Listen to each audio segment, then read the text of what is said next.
had some funding that was promised to us, and unfortunately, they pulled back on a portion of that funding. I called Phil Claycomb and said, Phil, I was mad. And he just listened, and he goes, okay, Patrick, are you still gonna plant the church? And I said, well, yeah, I'm gonna go plant this church.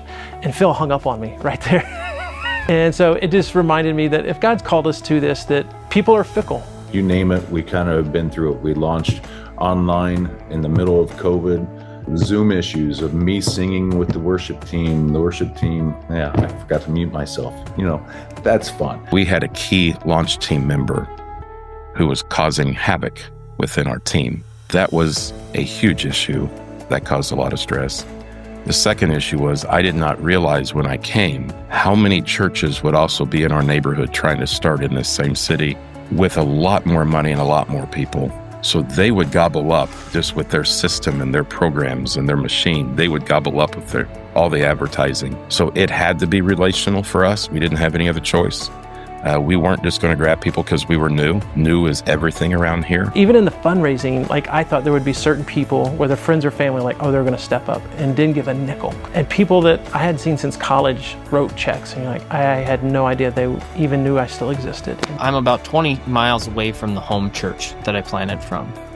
And when the home church rumbles, you kind of feel it in the church plant too. The home church would sometimes disagree with the way we were doing things, or sometimes misunderstand some of the things that we were doing. And so some questions were brought up, as well as they were going through a transition of their own. And so you feel that pain.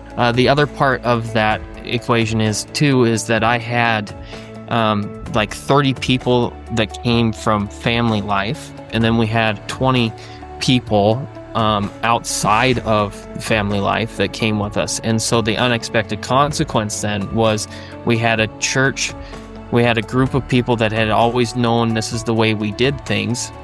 And we had a group of people that said, I don't care about family life anymore because I've never known them.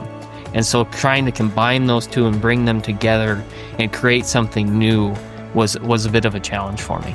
So I brought a guy on with me, and we both fundraised. We'd been friends for years. 6 months in, we sat down and he was like, dude, I'm not cut out for this. I got to go back to youth ministry. We need to move back to Charleston. This just isn't right. And it was crushing. There was a lot of travel early on in the launch of Connections. So we went to Art of the Start. We went to a fundraising class. We went to the Exponential Conference. And it's like boom, boom, boom. And I just felt like there is so much at one time, trying to set up the Bible studies, trying to build the relationships, trying to fundraise, trying to make these different events, build the relationships on the networking side of things. At some point, I actually need to start a church. And I remember having to say no to some pretty awesome things because I was like, no, guys, I can't. I need to focus on the job at hand and what I need to do. What also kept me up at night was our initial plan was to throw events in neighborhoods, have a movie night in a neighborhood, do things for kids in the neighborhood, do a carnival in the neighborhood. Every neighborhood here is an HOA. You got to go through the HOA to do an event, and no HOA says yes because they do their own events.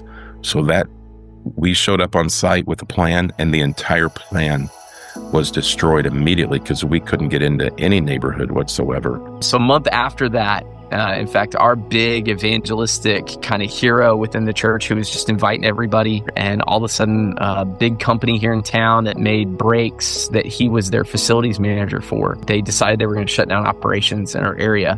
And he populated half of our church with people he worked with. So overnight, half of our church was, hey, we're moving to Florida, and the company was based out of Japan. So we started packing Connex boxes the next day after they got the announcement. We grew the church from 85 to 40 in a month. It was great. And we were just sitting there going, God, what are you doing? We found out that my wife had cancer. And so we're trying to get us church started, and we're trying to get her treatment. Then she's doing radiation treatment the week that I had picked to do our grand opening. And so she was kind of non-existent for that because she couldn't be around anybody for 6 weeks. I mean, it kind of felt alone. We've done this whole thing together, and now we were almost kind of on two different journeys. You know, she's trying to just recover, and I just keep pushing forward to get the church going. We had to change facilities 3 times because we started in one place and we showed up on a Sunday morning and they had fenced it off to do some construction and didn't tell us. And so it was like, great. So we met in the parking lot that day. Then, we were there for a little while. We moved to an elementary school, and then we had to move to another elementary school. And then COVID happened, and we moved to another building. We moved into a place. We were at the winery, and then we got booted out because of events. And then we went to a Geist Monastery Academy. We thought, man, this is awesome. Yeah, they've got sewer problems. We have to kick you out and go to another place. And then we get bounced to another place. We go to a coffee shop. We're there for a little while. Fire goes off next door, smokes us out. We lose a portion of our stuff. All right, I think we're here. We're good. No. We go to a blackberry farm. Now water damage happens there. And so we get booted that day. And then we get booted when snow comes in. And then we have Easter of 2023. We're showing up at Wild Blackberry Farms for our Easter gathering. Doors are locked. I'm calling people. Well, the owner calls me back at 5 minutes till 10, and the keys are over an hour away. So we get to do church out on the rocks in front of a barn. The worst conditions, but God showed up.